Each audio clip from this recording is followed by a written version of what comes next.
Hi everybody, it's 2020 and this year when we go to vote for US President, we get to choose between one white guy in his 70s or a different white guy in his 70s. What's up with that? Hi Political Comm students. I'm Dr. Karrin Anderson and I'm a professor here in the Department of Communication Studies at Colorado State University. I'm really disappointed that we aren't able to gather in person today to talk about gender and political leadership, but I'm happy that we can use these virtual tools so that I can answer a few of your questions about gender and political leadership, and we can think about what it's going to take before the United States elects a woman president. Thank you for submitting your questions ahead of time. I've posted questions in little blue boxes on the screen so that you'll know when I'm answering one of the questions that has actually come from a student. And I wanted to start with this first student who asked me what my educational background is for what I study. I have a PhD in communication studies, and as a political communication scholar, I study the culture of politics and the politics of culture. My research examines the ways in which political identity is rhetorically constructed and contested in popular media. And for my entire 20-year career, I've been particularly interested in gender and political leadership. So I study what women politicians say, what's said about them, how they're framed in political journalism and popular media, what kind of rhetorical strategies they've devised over the course of generations. And I'm particularly interested in studying communication so that I can understand how we can make our world more just and equitable and our democracy healthier. When I took a look at the questions that you submitted, it was clear that the question that's on a lot of people's minds is, why haven't we had a woman president? One student asked, why would current Americans direct their votes away from the first woman president? Could those preconceived notions continue in our society? Someone else said, I would like to know my opinion on why there hasn't been a female president to this day. And someone else asked, why hasn't there been a female president? Do you think people are just sexist, or are there further implications than that? Someone else said, why haven't we elected a female president yet? Are we as progressive as we think we are? Why do men continue to dominate the majority of American politics? How can Americans move past toxic masculinity as our cultural norm? Someone else, hypothetically, how can America make it happen? A woman to be elected. Someone else, why have we never had a woman president? Why have we not even had a woman vice president? Are women still viewed as inferior to men? What can we do to change society's perspective? What are other countries like Australia doing differently from the US that has allowed women to hold high political offices? Someone else said, why has there never been a female president in recent years? Why are women still outnumbered by men in politics? What challenges do women face when running for office? Do most people in this country truly believe that a man is better suited for the job?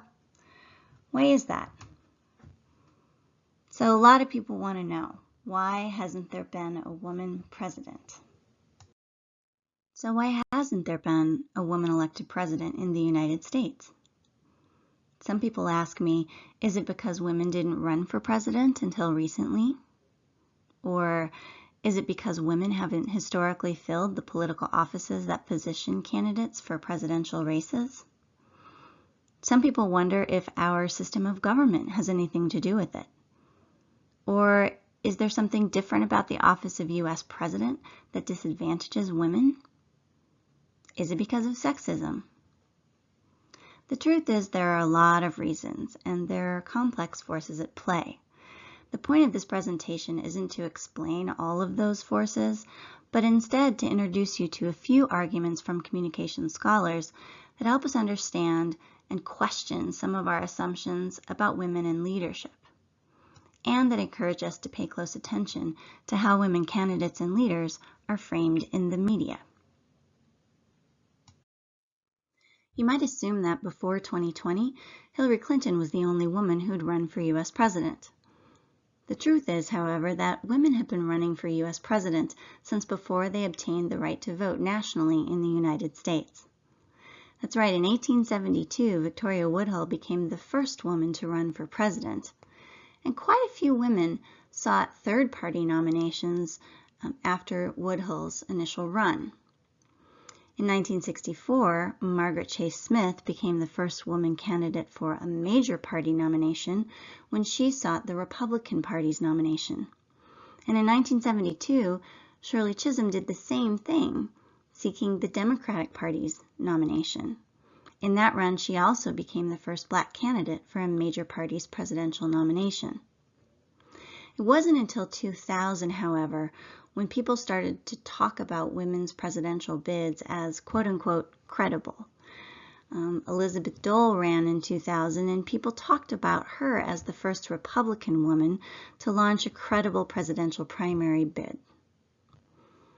Between 1972 and 2016, 5 women got enough support in their party primaries to make it onto a major party's debate stage.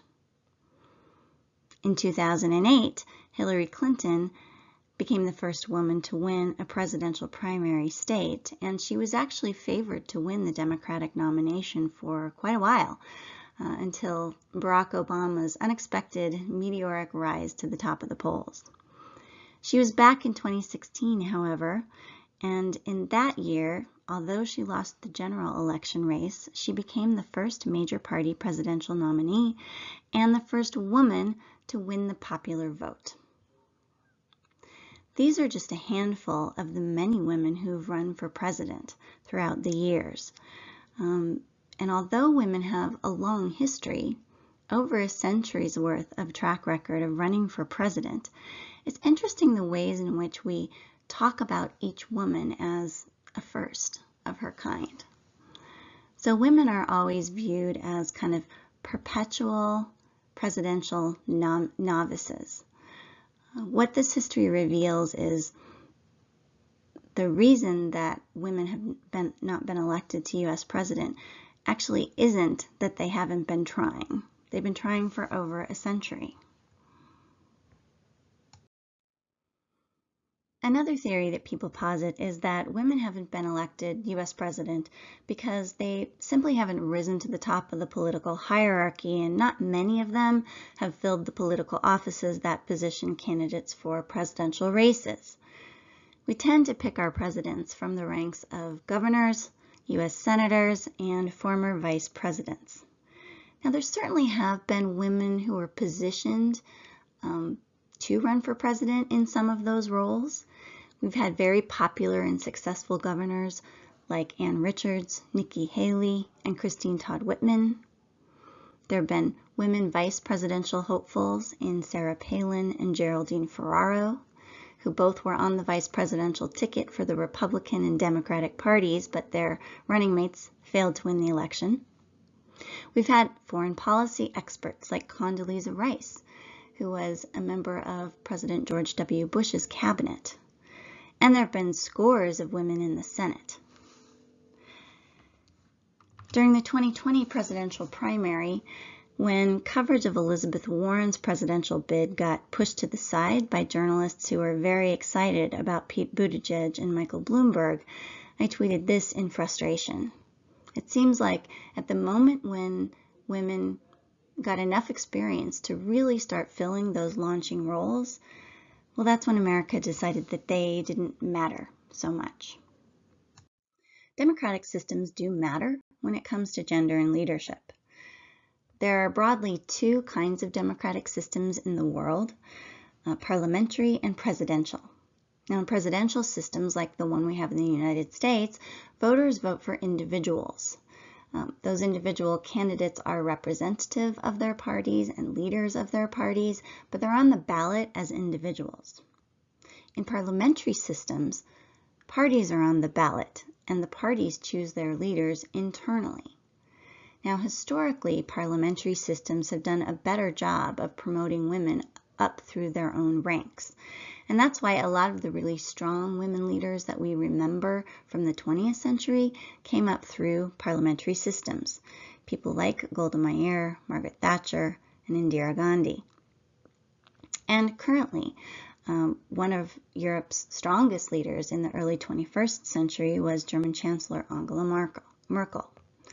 Part of the reason why women do better in parliamentary systems is because two different kinds of communication are really required in each of the two systems.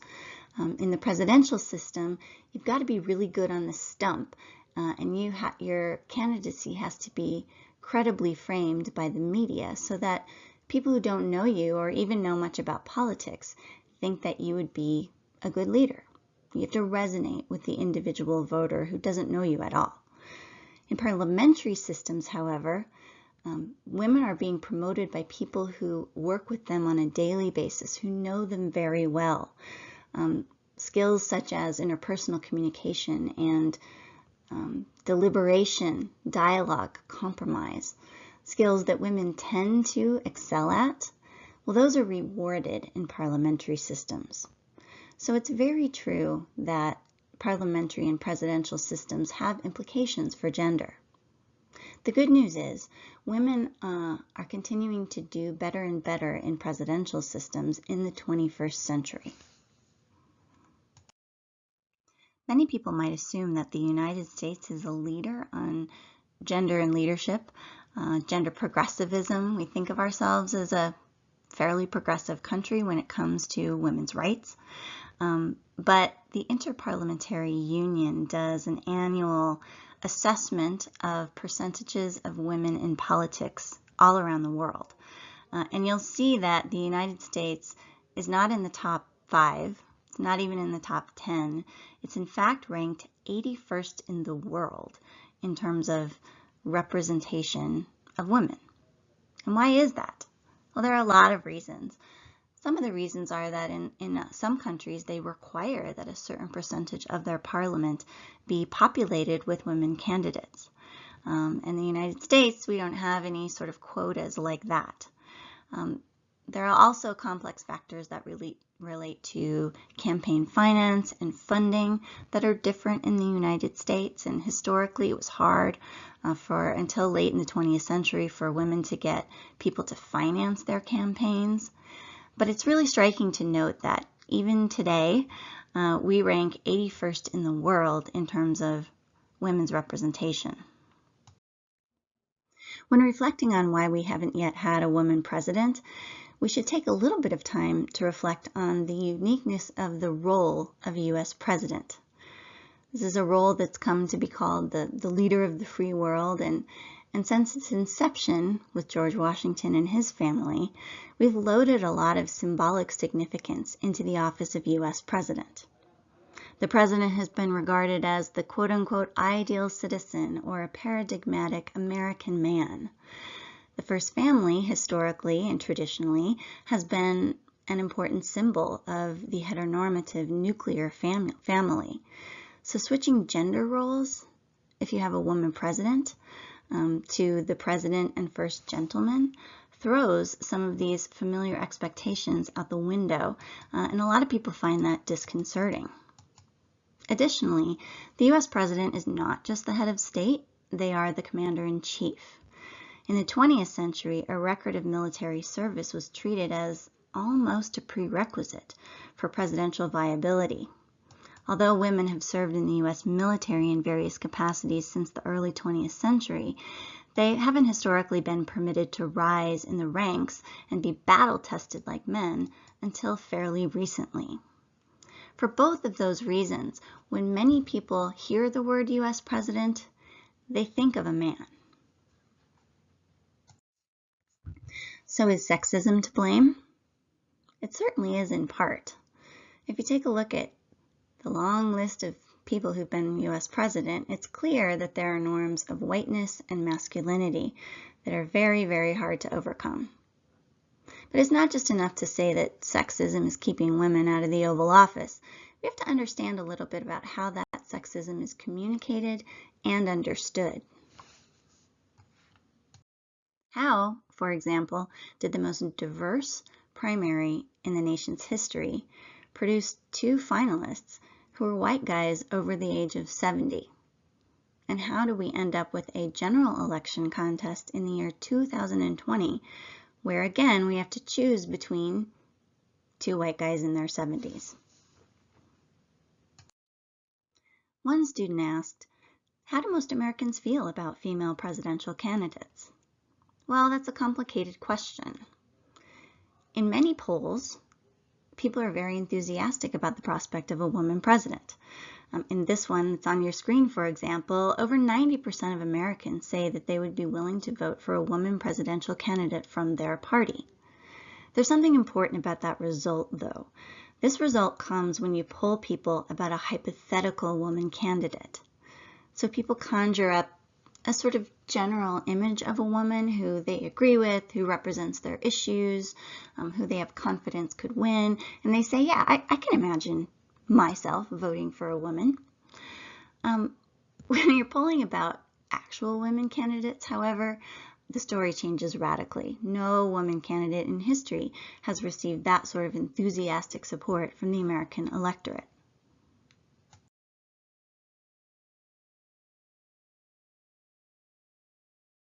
Because of this disparity, pollsters try to find a way to ask the question differently. They started asking not just, would you support a woman presidential candidate, but they asked people if they think other voters would support a woman presidential candidate. And that gets some really interesting results. In a poll taken in September of 2019, 29% of respondents said that they themselves were extremely ready for a woman president. But they also said that they thought only 5% of most Americans were extremely ready. Similarly, 23% of respondents said that they were very ready for a woman president, but only 11% of respondents thought that most Americans felt the same. So this is where we start to get the idea that people support women presidential candidates, but they don't think they're electable. They're pushing off the sexism not on themselves, but on their fellow voters. This theory that other voters are sexist and are going to let sexism guide their behavior has real material impacts for women candidates. In 2020, we got into this weird situation where a lot of people said that they liked candidates like Elizabeth Warren and Amy Klobuchar, maybe even agreed with them more on positions, and yet they voted for Joe Biden in overwhelming numbers, even though these same voters in these same polls said that they would rather our president be somebody younger or not white or not a man. So we have this situation where Joe Biden wasn't the most popular candidate amongst his party, but he easily won his party's nomination because of how people view electability. The slide you see here was from a presentation that I did in 2017. In which I reflected on Hillary Clinton's loss and what that meant for future Democratic hopefuls. The New Yorker in 2016 had an essay where they recommended 13 women who should think about running for president in 2020. And in this article, they promised Hillary Clinton will not be the first woman president, but Americans are ready to elect one. Well, were we? We were already in 2017 identifying figures like Kamala Harris and Elizabeth Warren, both very experienced politicians with very thoughtful and cohesive presidential campaigns. And yet we ended up with Joe Biden as the nominee. So what's going on here? You'll see on the left a couple of student questions that were submitted to me. What obstacles do women candidates have to face that male candidates don't? What role does the sphere of domesticity play in regard to female candidates? And what are some things that a woman candidate has to overcome that would never cross a man's mind? Well, for as long as I've been studying women in politics, I've been aware of the power of the gender double bind. Now, a double bind is a catch-22 in which a woman is negatively evaluated no matter what she does. It's a kind of damned if you do, damned if you don't situation for women candidates. Kathleen Hall Jamieson, the communication studies scholar, forwarded her theory of the gender double bind way back in 1995. And that was back when I was a graduate student. And it had a lot of explanatory value for understanding the criticism that women candidates faced. Sadly, it's still almost as relevant now as it was in 1995. I want to note at this point that double binds are about patriarchy, not partisanship. Both Democratic and Republican parties, as well as all the third parties, have a track record of sexism and misogyny, and all parties have moments of gender progressiveness and equality. But when we're talking about double binds that relate to gender and leadership, we're talking about cultural attitudes that are buried deep. They precede the formation of modern political parties, and they play out in countless ways in our culture. The double bind that is most salient for women leaders is the double bind between femininity and competence. Now, this double bind says that traits that are associated with quote-unquote good leaders in our culture are the opposite of those that are typically associated with quote-unquote likable women. So when women are put in positions of power and authority, they can either be seen as credible or they can be liked, but it's really hard for them to do both at once. When Hillary Clinton ran for president, both in 2008 and in 2016, she was tagged as maybe being credible as a leader, but not very likable at all. The double bind here played out with her being explicitly called things like bitch and cunt on t-shirts, in viral material, campaign buttons. We had these other viral moments. There was this picture of college students who would follow her around to all of her campaign speeches and hold up signs saying things like, iron my shirt, or Hillary Clinton, stop running for president and make me a sandwich. So this is the really sort of very straightforward version of the double bind. You're either a good woman or a good leader, but it's impossible to be both.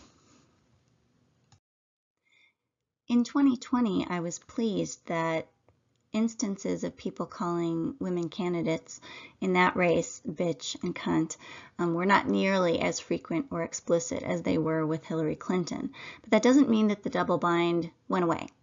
You see it playing out in headlines in stories like these, whether it's MSNBC's Donny Deutsch, who's kind of a big PR ad guy, saying, Elizabeth Warren's problem in the polls is that she's strident and unlikable, and he yearns for the candidacy of Sarah Palin, who he said was the perfect candidate.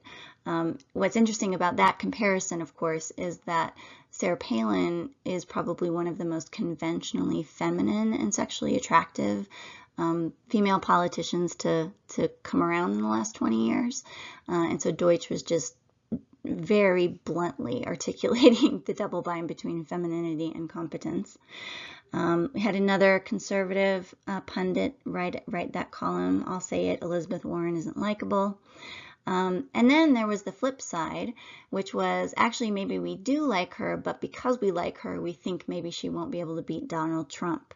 And so on the right-hand side of the screen, you see these headlines about electability.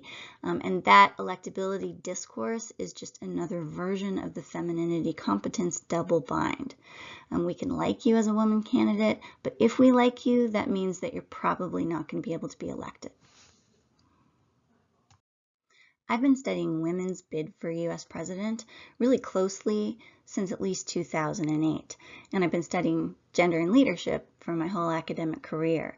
But my work on the presidential campaigns of female candidates has led me to write about two things. One is what I call the first-timer frontrunner double bind, and the other is the female presidentiality paradox. So how does the first-timer frontrunner double bind work? Well, for women, it's not good to be a first-timer or a frontrunner. Both can be problematic, and I'll talk about how they have been for actual women candidates. But for men, they can be successful as either one. So Barack Obama could jump from the State House in Illinois to the U.S. Senate, not even complete his full Senate term, and get elected directly into the office of U.S. President. So even though he was a first-timer with not very much national political experience, he was viewed favorably as an outsider and as somebody who still could be credible as a leader.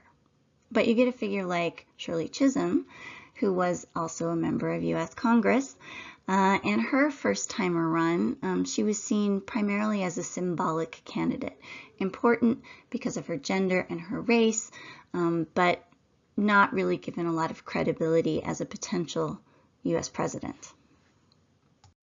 In Hillary Clinton's first bid, she was actually viewed as a bit of a first-timer as well. It seems kind of strange because she spent 2 terms in the White House as a presidential spouse who was very involved in policy matters. Then she went and got elected to the U.S. Senate, served a full term as a U.S. Senator. And she did enter the race in 2008 as the favorite for the Democratic Party nomination, but she was overtaken by Barack Obama. And when he won the nomination, people really talked about her candidacy as a pioneering candidacy. They again talked about it in the same symbolic terms that they had used for Shirley Chisholm decades before. But Hillary Clinton wasn't done running for president, and so she decided the second time around that she would really try to approach her campaign as a frontrunner would. So she had become Secretary of State since her last presidential bid, gotten a lot of, shored up her foreign policy experience, put in place a very strong and formidable ground game in 2016, entered as the absolute favored frontrunner, but Bernie Sanders was giving her a run for her money. And what was interesting in 2016 is that she started getting framed as the frontrunner, but in a negative way. People called her, that she was acting like the primary was a coronation and she was the queen. They called her entitled because she wanted Sanders to step down before the convention because it was clear that she was going to be the nominee, but he was staying in all the way till the convention. So at that point, though, she got a lot of negative press for acting like a frontrunner. So when I say the first-timer frontrunner double bind, what I mean is that to be taken seriously as presidential candidates, women politicians must amass significant political experience, party support, and campaign funds. But once they do that, their political strength is portrayed as anti-democratic entitlement, and their presidential aspirations as a manic desire for power. And so I'll show just a series of pictures and headlines which play out this narrative that Hillary Clinton was plagued by in 2016, that she was somehow entitled or acting like a queen.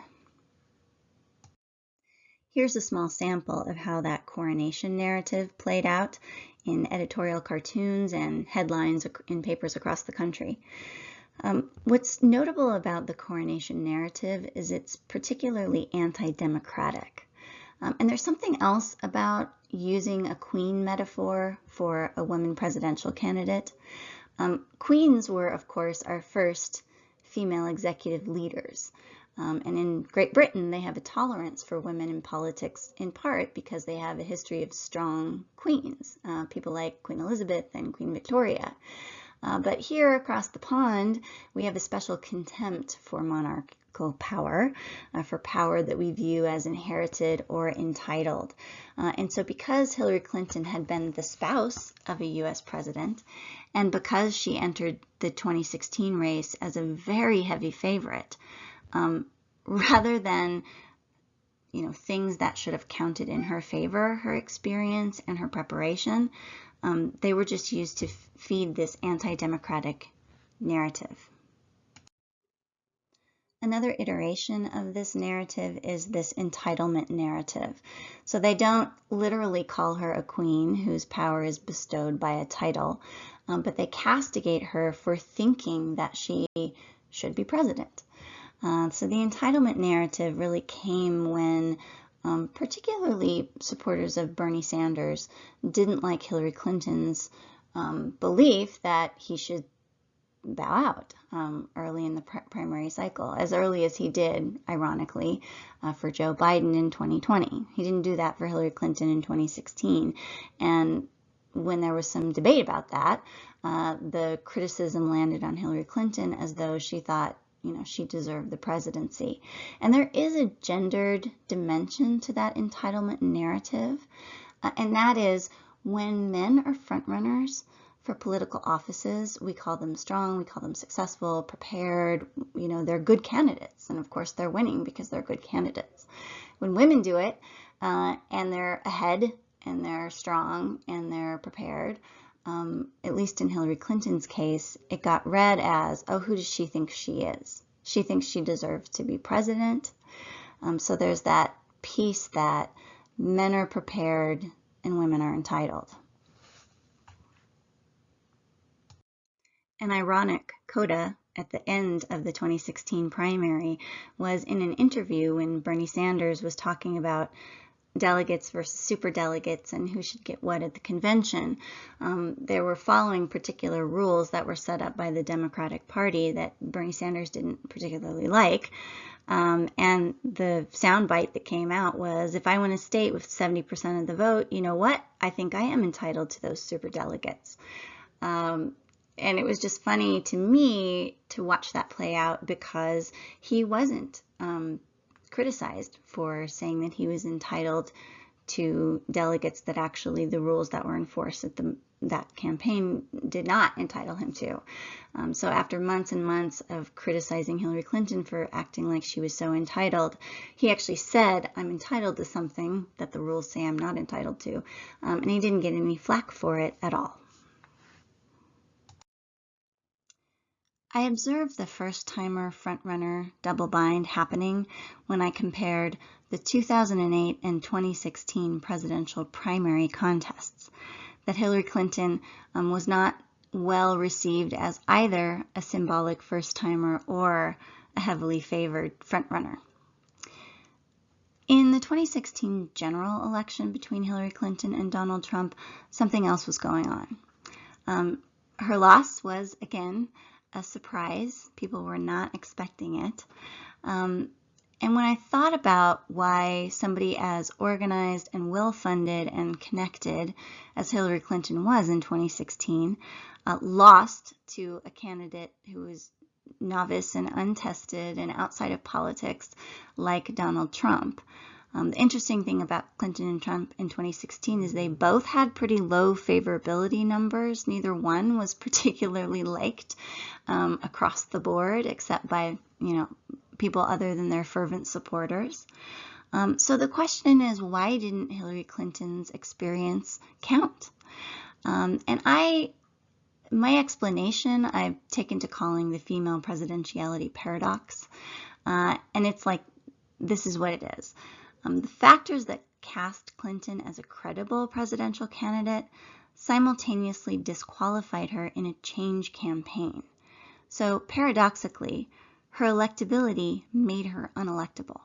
So what she had to do, the kind of candidate she had to be to get the Democratic nomination, was somebody who was very connected, very well-funded, very much a master of the political system.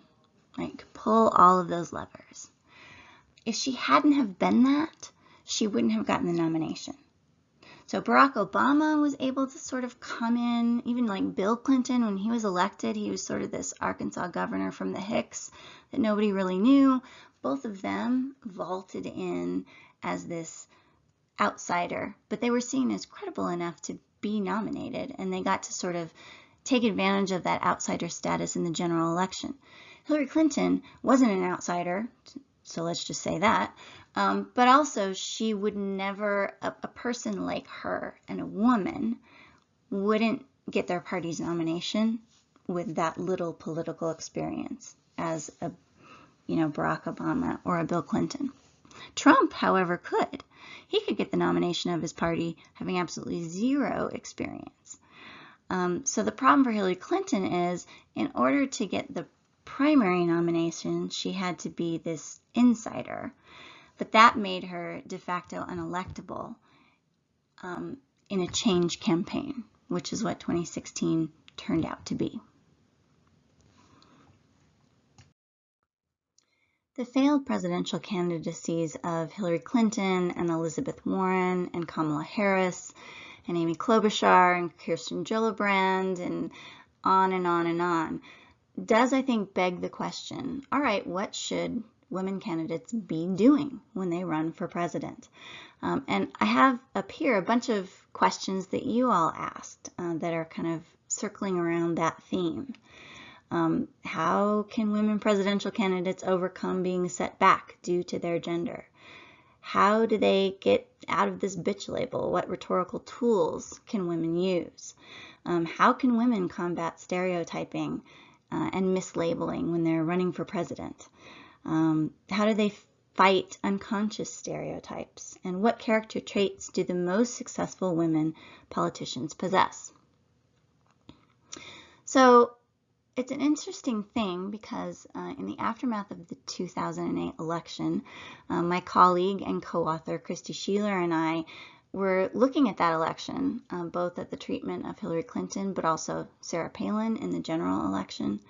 And we were asking ourselves, okay, what is the magic formula? What rhetorical strategies should women be using? We'd been studying political spouses and women governors, and we kind of came up with some successful strategies that they used in their spaces.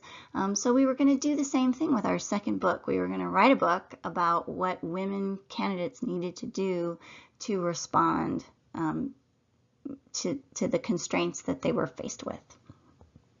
And after we looked at campaign oratory, we looked at political pop culture, we looked at fictional depictions of women candidates, we looked at media framing of candidates, we looked at political satire and parody. And after years of assessment of all of those texts, we said, you know what? They've tried it all. Women candidates have been very crafty and methodical and strategic over generations, over decades. They've, been well funded. They've had the right staff. They've tried a bunch of different rhetorical strategies. There isn't an answer to these questions, what should women do differently, that women haven't already tried. And so where we landed with our second book was, the problem isn't the failings of individual candidates, the problem is with the larger culture. Our book, Women President, Confronting Postfeminist Political Culture, was published in 2013. And in it, we make the argument that women actually have made progress in politics. I mean, that's obvious. If you look at where women were in the 80s compared to where they are now, women are doing more things. They're holding higher levels of political office. There are more of them in politics. We're still that abysmal 81st in the world in terms of women's representation broadly in our system. But, there has been undeniable progress. And in fact, Hillary Clinton's credibility in 2008 as the initial frontrunner in that Democratic primary is a big marker of progress. But in 2013, the argument that we ended up making was actually the hostility that we're seeing against women presidential candidates is a backlash against that very real progress. So we're in a cycle of a few steps forward and then a really strong backlash. And so here's a slightly more verbose version of that argument. We contended that women candidates have been running for U.S. president since before they won the right to vote, but they've been stymied by a uniquely American milieu that combines narratives of hard work, equal opportunity, and limitless potential with a tacit but forceful prescription of women's political authority. Even as legal barriers to women's participation in electoral politics have been dismantled, their cultural, discursive, and rhetorical constituents remain. Scholars have begun to grapple with the myriad explanations for women's inability to prevail in presidential contests, citing barriers such as the difficulties of raising funds needed to run for president, the paucity of women in the launching roles for U.S. president, a U.S. electoral system that highlights candidates' personal identities over party loyalty or policy platforms, media bias, cultural prohibitions against women's political authority, and the gendered nature of the U.S. presidency. What these salient explanations stops short of assessing, however, is the possibility that one of the most intransigent barriers to the election of a woman president is the persistence of a broad cultural backlash against female presidentiality. So that's really the central argument here, is that there aren't these formal or legal barriers to women's political leadership like there used to be. And in fact, we don't think that sort of sexism in culture is the only barrier, right? There are some other things that are contributing. But we believe that we've under-examined and failed to fully recognize the extent to which the cultural barriers remain. Since the publication of our book in 2013, there have been additional signs of cultural change. One of the biggest was that Hillary Clinton was successfully nominated in 2016 and in fact won the popular vote in the general election.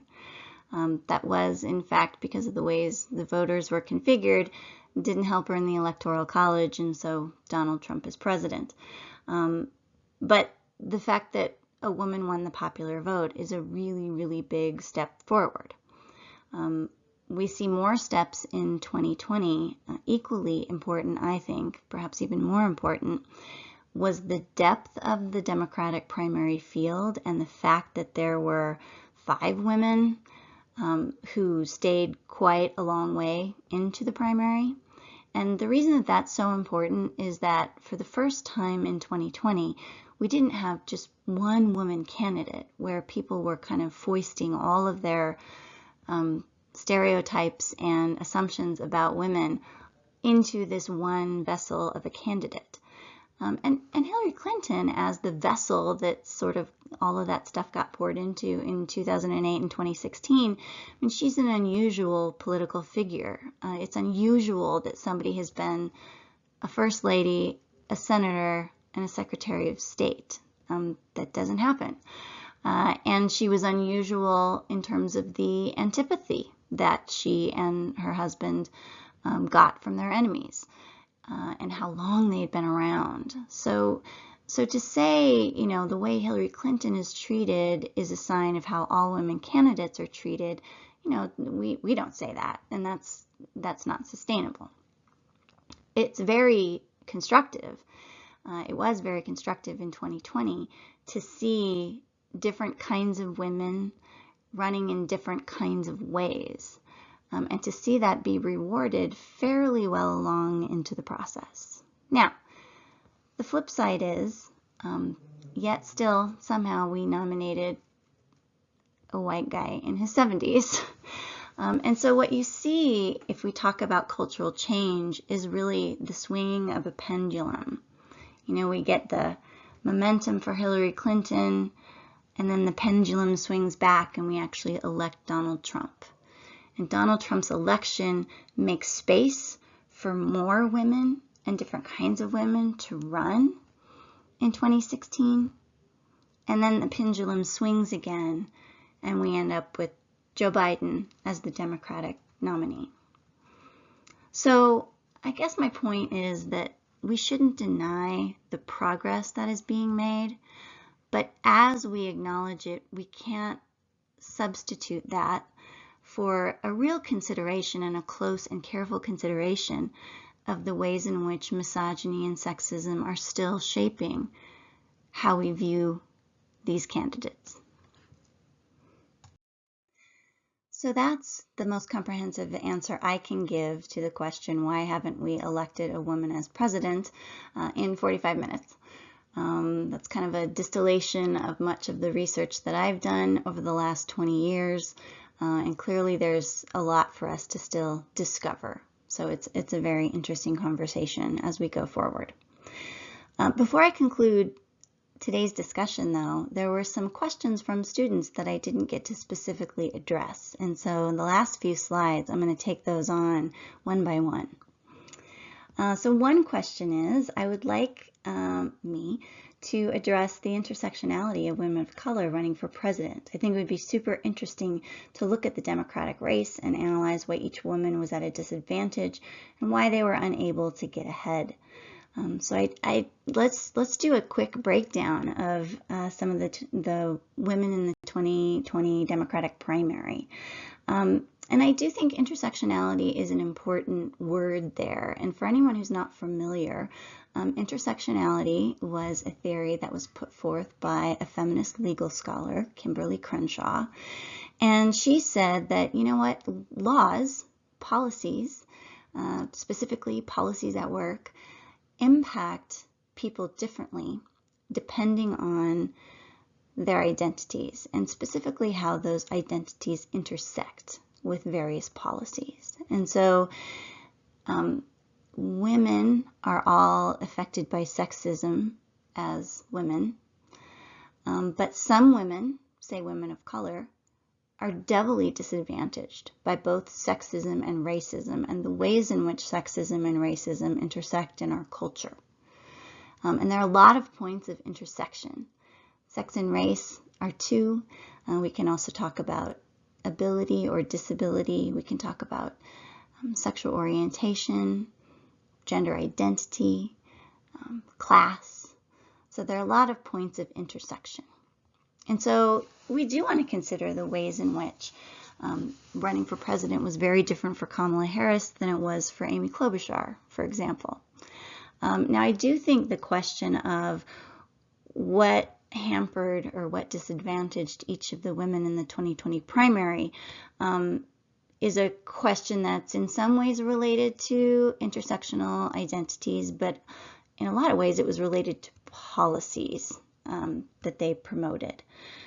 So for example, we had somebody like Amy Klobuchar who was running as a candidate that was much more moderate, I think, initially than the momentum of the party was pushing towards. Bernie Sanders and Elizabeth Warren had really early momentum, and Amy Klobuchar was just seen as really too moderate for that election.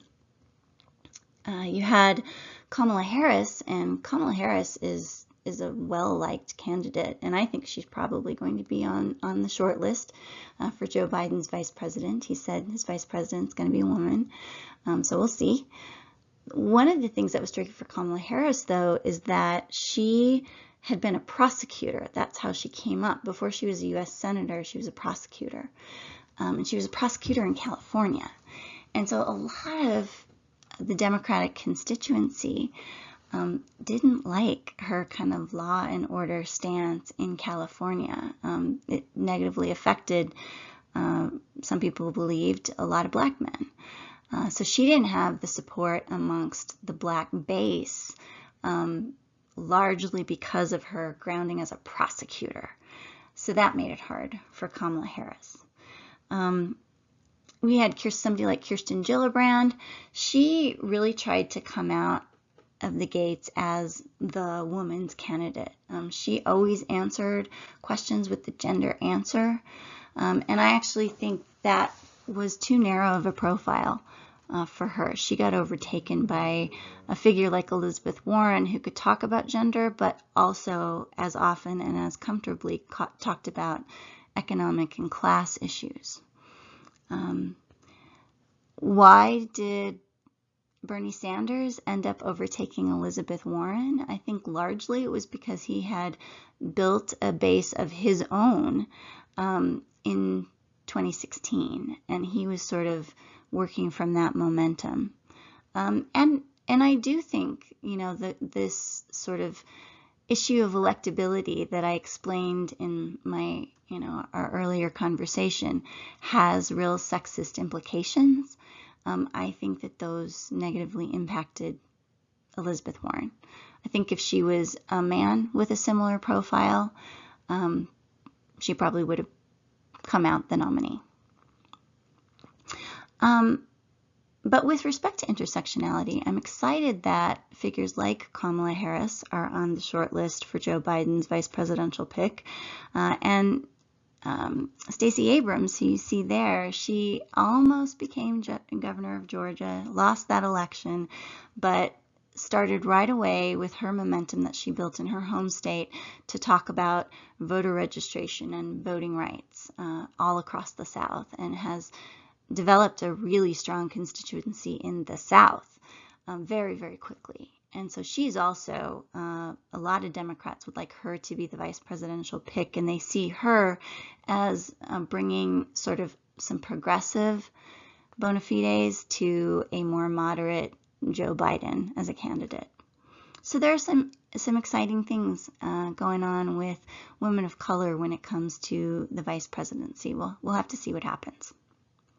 The second question from a student, the possibility of AOC possibly earning the presidency someday. Is it possible in your opinion? Can she overcome the stacked deck against women candidates? Is she too progressive for moderate voters in the United States?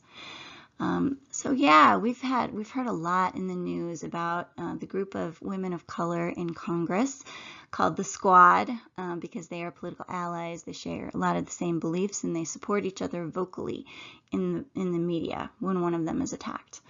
The Squad is Congresswomen Alexandria Ocasio-Cortez, Ayanna Pressley, Ilhan Omar, and Rashida Tlaib. So what about their prospects for sort of national political office?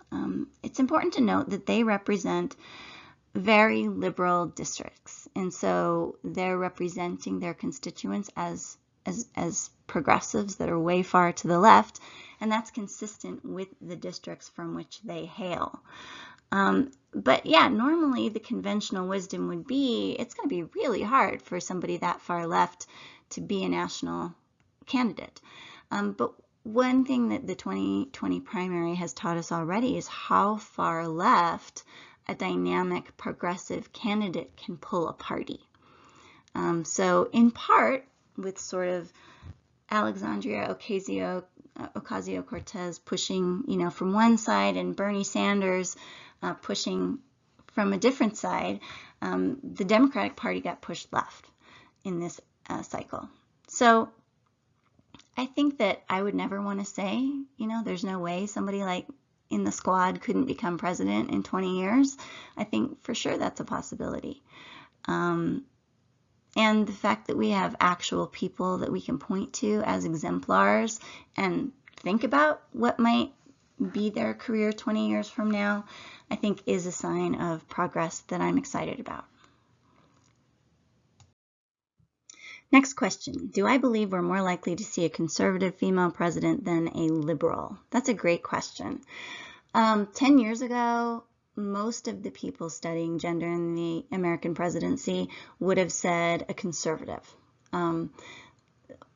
Margaret Thatcher is probably the figure who looms large as, the conservative prime minister when Ronald Reagan was president in the 80s.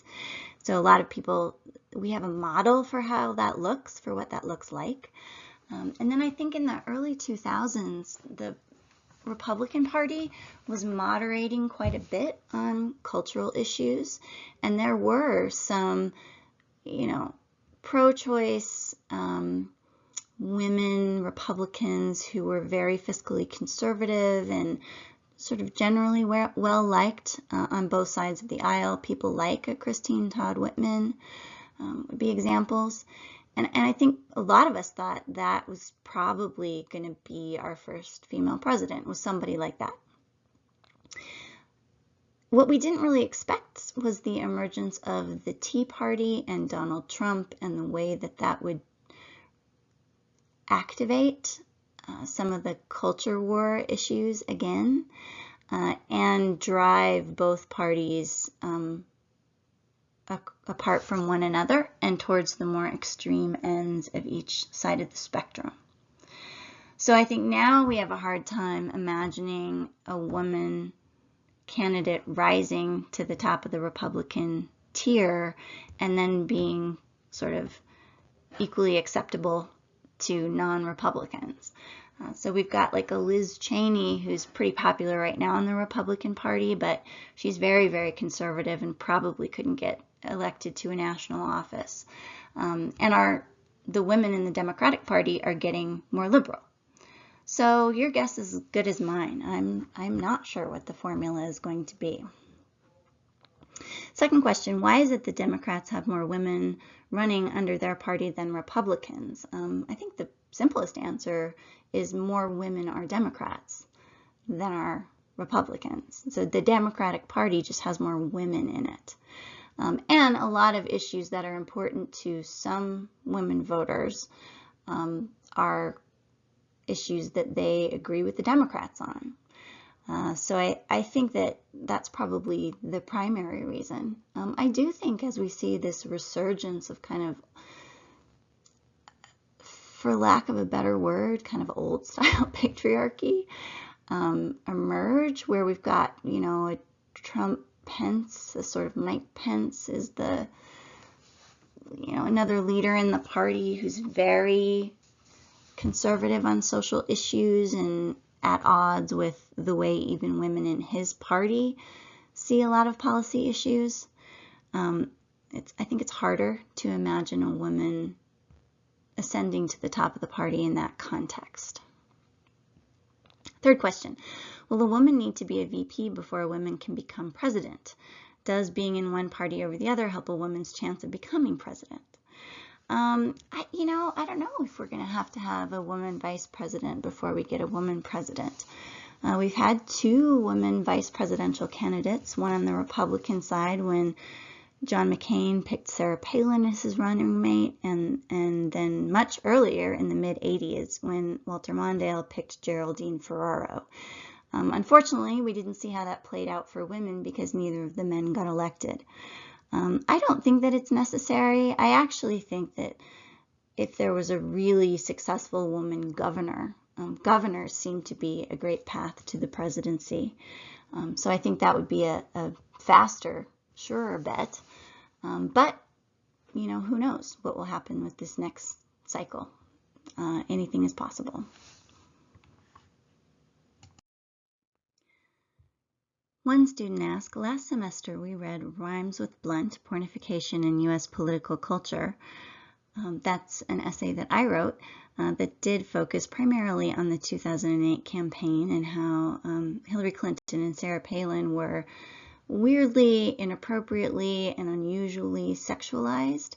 And then I make a broader argument in the essay that political culture actually does have this trend where things are strangely sexualized in contexts when they shouldn't be, and that usually disadvantages women. So this student wants to know if I have observed anything since I wrote that article. And sadly, the answer is yes. It's been different than what I expected it would be. I wrote that article before the ascendance of Donald Trump, and I think a lot of us recall some of the most well-publicized examples of Donald Trump saying inappropriately sexual things, tweeting inappropriately sexual things, and just talking about women as objects or their value as sexual attractiveness in ways that's really jarring to hear coming from a U.S. president.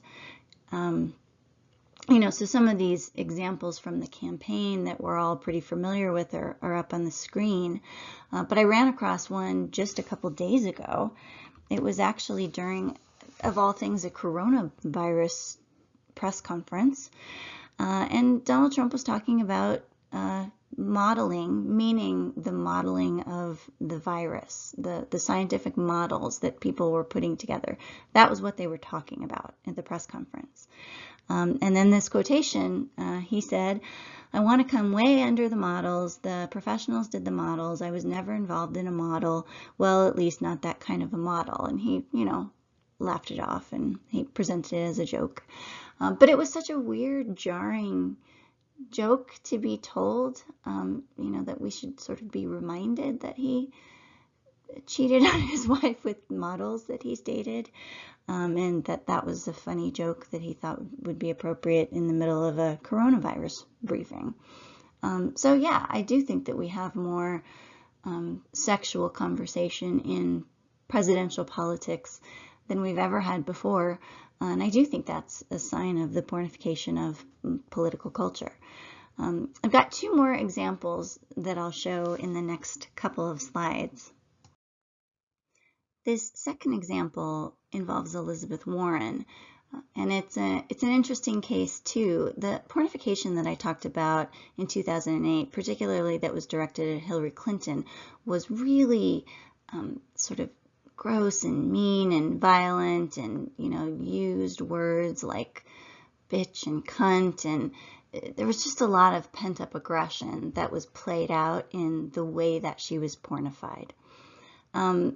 So here's a contrasting example.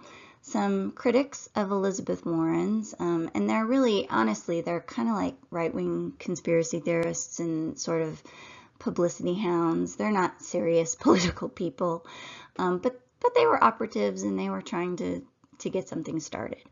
And so what they did is they staged a press conference where they posted this sign, Elizabeth Warren Cougar, ? And they trotted out this guy and said that they had this scandal.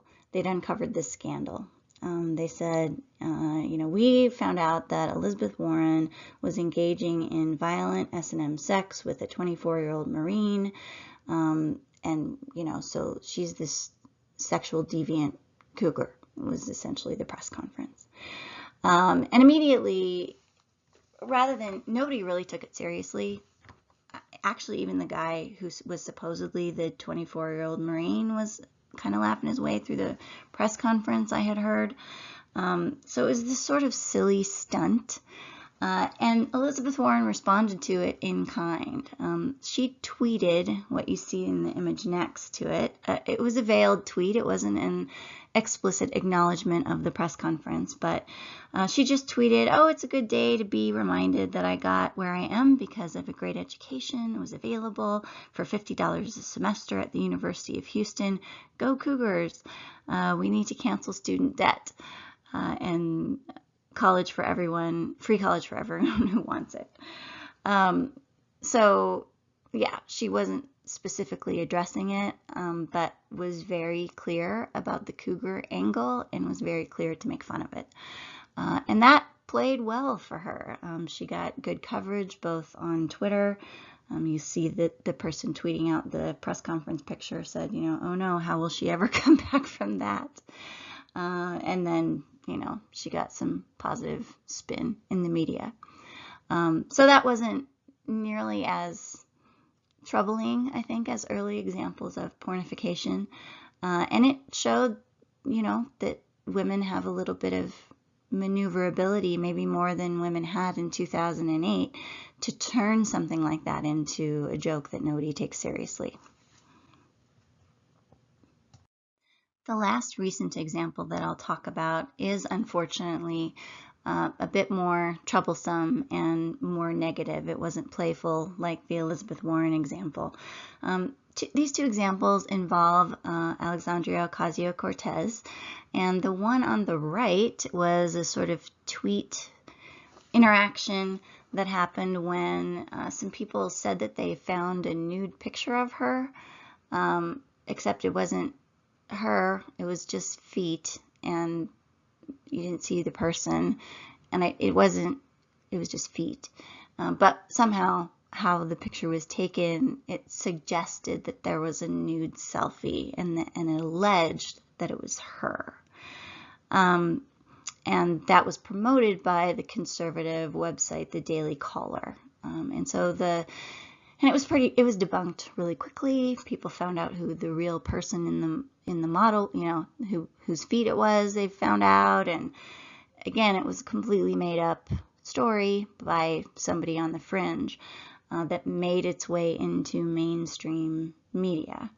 And I think what's bad about this example is it just kind of illustrates the way that she was quickly targeted because of her popularity, and she was targeted with this, well, of course she probably has a nude selfie because she's a young, woman, and don't they all?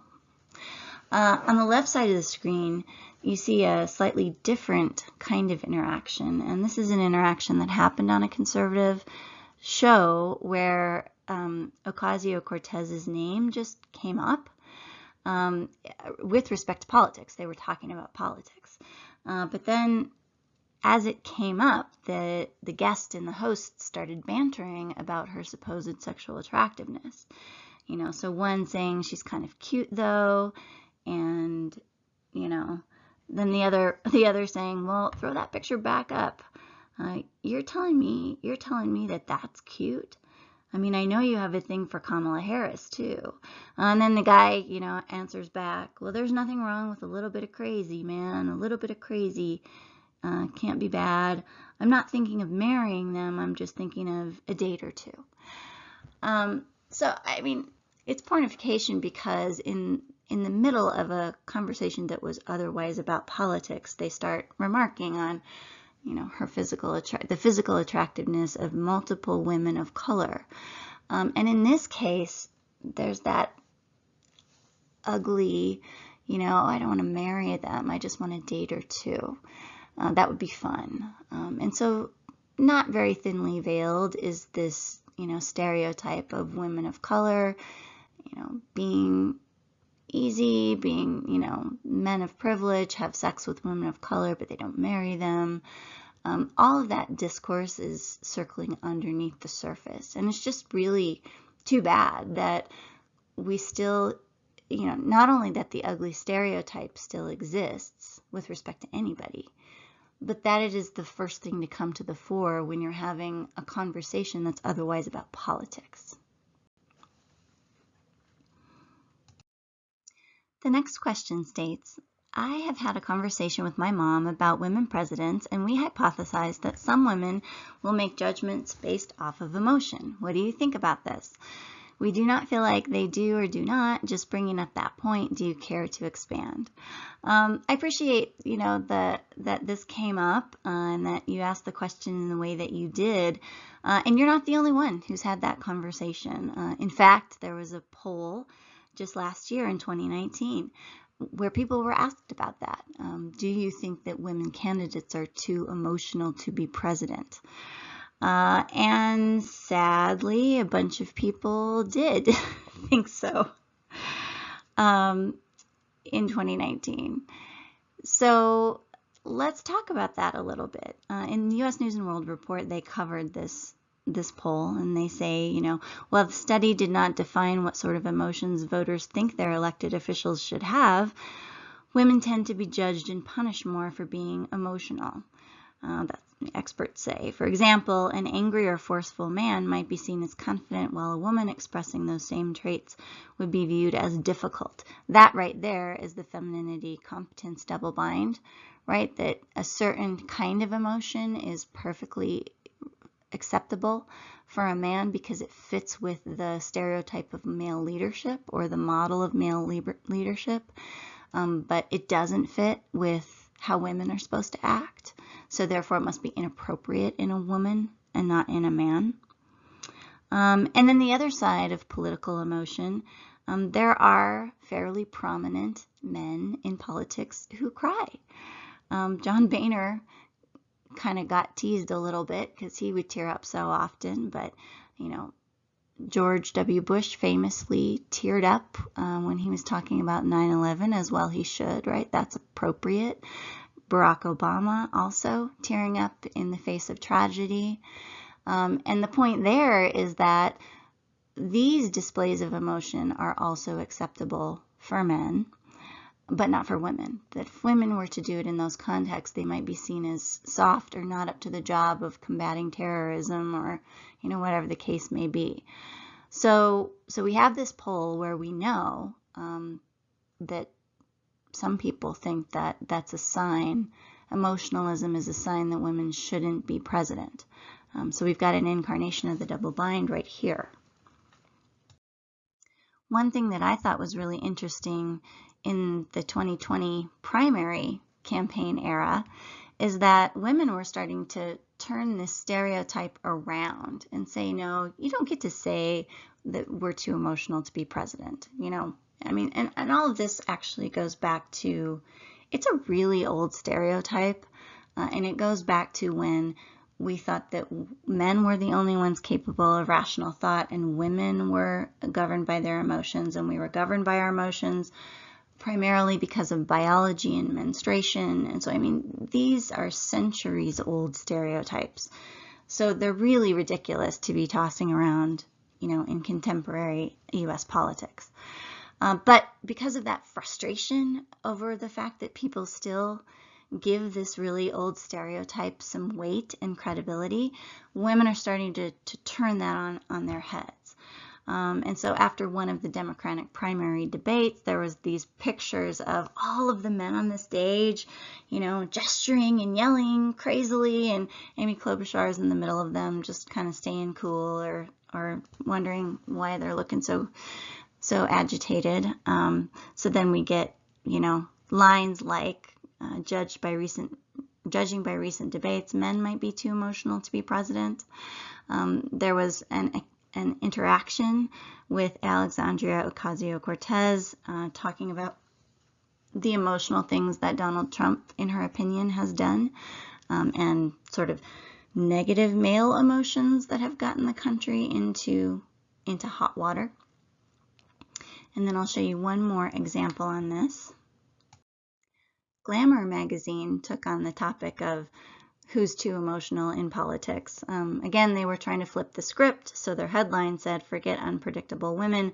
Are men too emotional for politics?" And they show some sort of, famous men crying, political men crying there in their picture. But I really like the last two paragraphs of this article.